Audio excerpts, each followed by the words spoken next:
Hello everybody. Okay, today I want to take you on a new format on this YouTube channel because I haven't been doing much the last few years, so I want to take back. So let me know what you think, let me know what you'd like to see, let me know also if you have any questions. So my name is Julian, I am a hybrid athlete, former pro athlete in running and international level in CrossFit.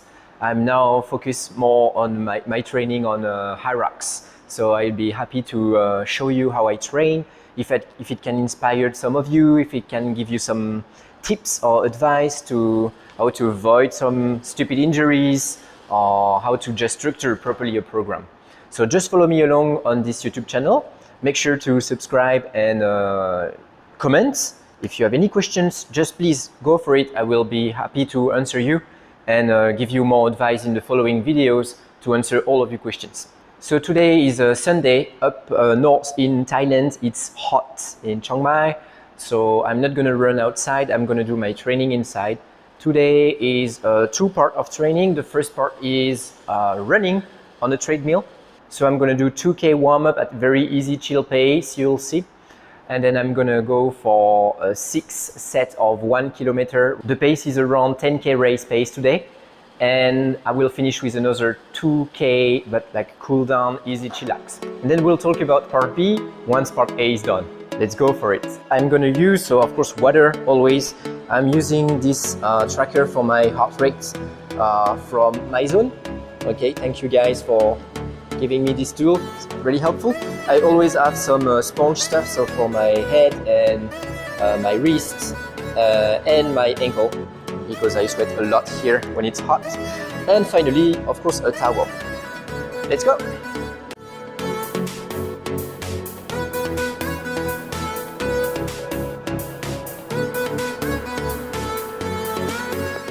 Okay, I'm going to take you to my routine of mobility pre-workout. So that's what I always do before any training. So this is just to open up basically on my ankle, be more mobile, to tell the joints and the tissue that we are going to go for it. So then first thing is like, I'm just going to activate gently my posterior chain by doing some movement this way, one leg at a time. And then I like to go back in a deep squat position, open up, wait a little bit for the hip to be ready, and then push gently. Feel the hamstrings. Feel a bit tight today because I've been working on my leg a couple of days ago in the gym. So I really need to make sure my body is ready before running. It's also a great way to avoid injuries because you can, you know guys, when you don't warm up properly or when you don't do like all the accessory work and stuff like this is so easy to get injured. Even especially when you feel very, very good, close to the competition, when the body has to just manage so much stress and tension, stress in the tissue, but also stress about expectation of your performance in the competition. So injuries happen very often before you head to the competition. Doing this every single time you're going to train will tell your body, okay, relax, everything's going to be okay. And he knows he has to push after you're doing this. So I go into lizard pose. So you'll see it's a little bit of a yoga flow. Okay, so I just gently open up my hip and give some twists, some round in my ankle. Then I like to go drive in and out just to open up the lower back. You're gonna feel the twist in the spine, rotation. And then from here, I'm grabbing my back foot from the external side, push away. So engage your quads, like you want to push the leg far away and relax. And now you can gently pull. So again, this is just giving the information to your tissue, something's gonna happen. And relax. Go in sprinter. Sprinter, open and close a couple of times. Can bounce it if you like. And finally, straight legs ahead. And then we're gonna say no a few times. and say yes a few times. So this is typically the routine I do pretty much every day, unless I do just upper body strength, which I don't really need to do my lower body mobility. And I just switch sides, and I'm just gonna do the same.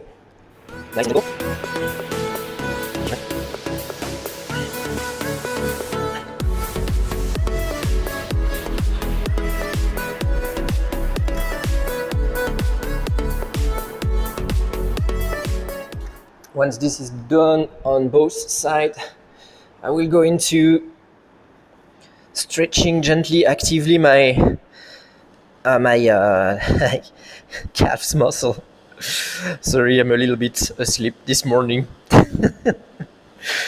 You see, that's why we need to warm up gently to just put everything in order. Not only the body, but the what's going up there as well. Good. All right.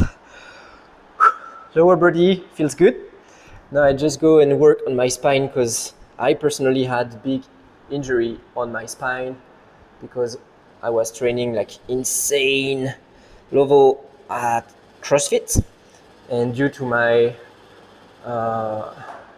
very light body weight, I'm only 68 around that right now. So you can imagine that 68 kg athlete in CrossFit has to train way more than the big dudes to lift the heavy barbell. Problem is, when you have a competitive mindset and you train more than you should with a body which is not adapted to it, things happen. So, yeah, I paid the consequences of my stupidity. That's my fault. I take full responsibility. CrossFit is a sport for big guys nowadays. I mean, you can do it for sure if you're a small guy, but good luck to compete then. And here I just activate my back by doing this and just give it a gentle moment of relax. So that's gonna decompress my spine. It helps me a lot. And also stretch gently my breathing muscle, because you're stretching your abs, which are your breathing muscles. Squeeze everything, don't lift the legs, focus on the upper body. Here. Wow. Feels good. I needed that this morning. One more.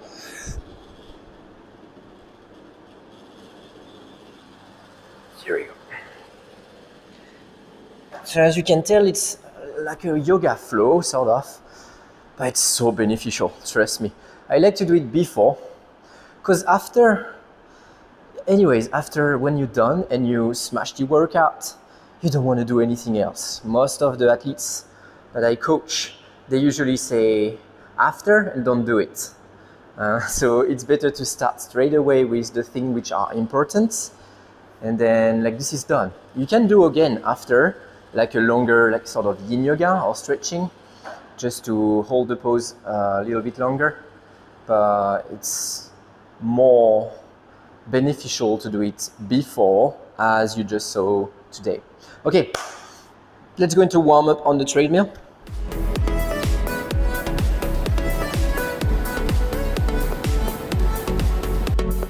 Okay, so the warm up is done. I've been doing 2 kilometers, easy pace. So the 2 kilometers are done, that's the distance. The speed I like to increase slowly. So I start the first K at 10 kilometers per hour, which is 6 minutes per km. And the second kilometer a tiny bit faster at 12 km per hour, which is 5 minutes per km. So when the first part of the warm-up is done on the treadmill, 2 kilometers, I like to go for a little bit of drills. So I'll show you what I do, nothing fancy. It's just like regular drills that I do every single time. And this is my best advice if you want to improve your form, like the stride form of your running technique. It's very important. You're not going to improve your running technique on a treadmill or on a track as fast as you will improve with drills. So follow my routine every time you warm up before going to the big piece of workout. So let's go. The first stuff I do is just side to side steps, straight legs, so on the toes, and here we go. So no bending in the knees. I don't need to jump crazy high because I'm not gonna train for sprint or plyometric, but it's just easy stuff. Butt kick and go back high knees. So I really want to kick my butt and I move my arm just to work on coordination. Really want to fire up those hamstrings. Breathe. And I go back with high knees. High knees will help for fast contact on the ground, coordination on your arms, but also hip flexors a lot. As you can see, I don't move fast when I move my body. This is the movement which is fast. I could do this on place. I don't need to move. If you don't have space around, you can just do high knee, butt kick, straight legs. It's fine. You don't need to go all around the place. Next, straight legs. So we just have to kick the ground with the toes. Fast contact. Small touch at first, and on the way back, a little bit more explosive with bigger strides.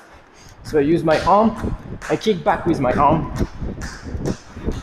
For those of you guys who think you need to do a front kick with your arms to go fast, well, you were wrong.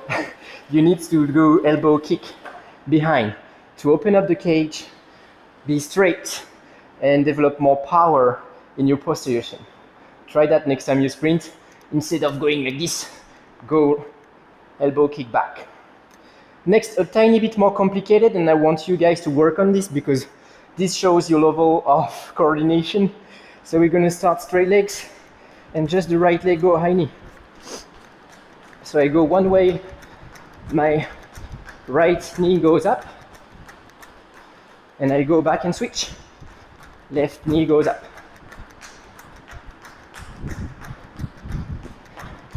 And finally, the last one, we're just going to incorporate more than a high knee, the grip on the ground. So I'm just gonna kick my leg and grip below my hip. So same start, and I add.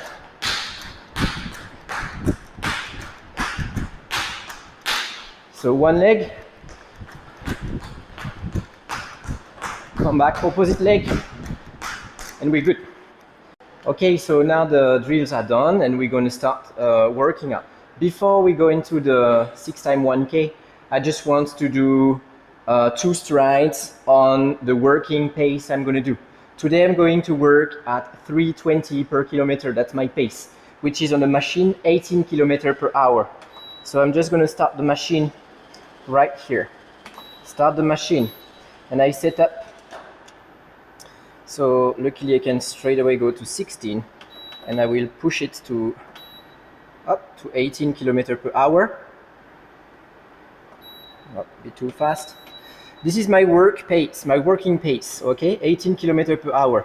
Whatever is your working pace, set your working pace on a treadmill, and I show you how to jump in, jump out, just for a few strides. So the stride is just like a fast activation, just to get used to the pace you're going to work on. It's very essential not to go from the jog pace to like a work pace without in between. So this is the mediator between your warm-up and your working pace. Now I'm jumping on this for 100 meters, and I rest 100 meters twice, okay? If you want to do more, do more. For me, it's enough to go just 2 sets of 100 meters at work pace. Then I can start with my first set of work. So to jump in treadmills, you put your hands there to secure. You basically are going to lift yourself and let go your legs. And step by step, you're going to let go your weight, the body weight on the treadmill. Here we go. Release your arms when you're ready and run. And now I'm just going to look at the monitor and go for around 100, 150 meter. Really depends how you feel. All right, that's around 100 meter. And I step back. When I step back, make sure your arms are secured on the sides, the edge of the machine. Lean on it and just put your feet on the side of the machine. Catch your breath, go again.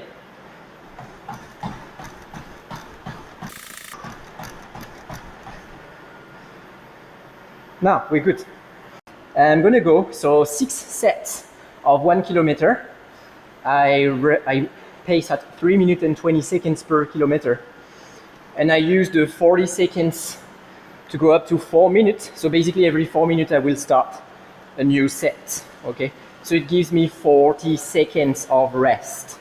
During the rest, I don't have time to do much. Basically, I just grab a sip and go back. The goal is not to burn out, it's just to go on your 10K race pace.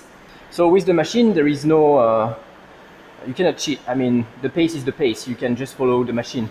If the pace is harder, it's because you were too ambitious.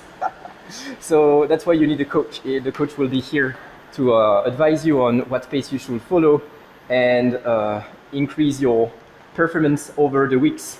But yeah, don't be too ambitious at first because this is how shit happens. So let's go. We start straight away.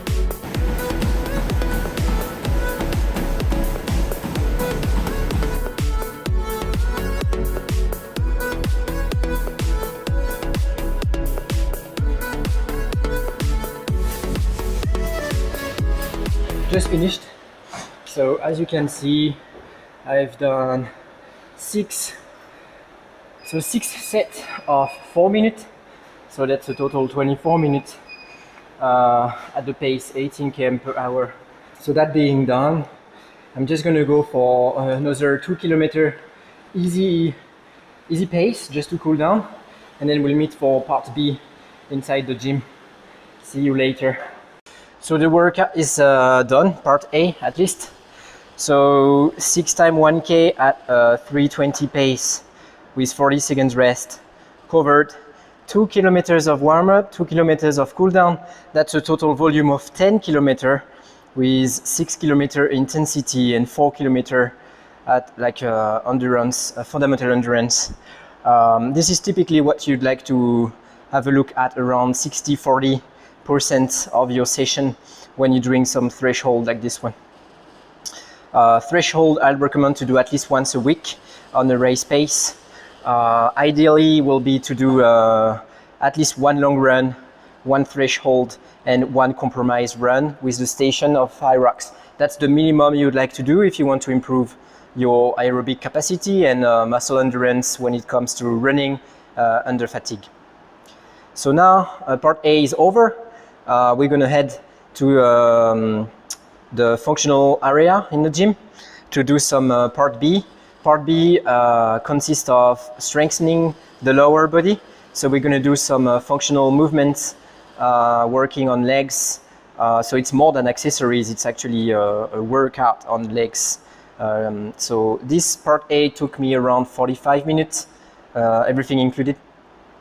And the part B should take about the same. So it's a 90 minutes in the gym to do like a full focus Hyrox conditioning and strengthening work to work on the longevity on your body.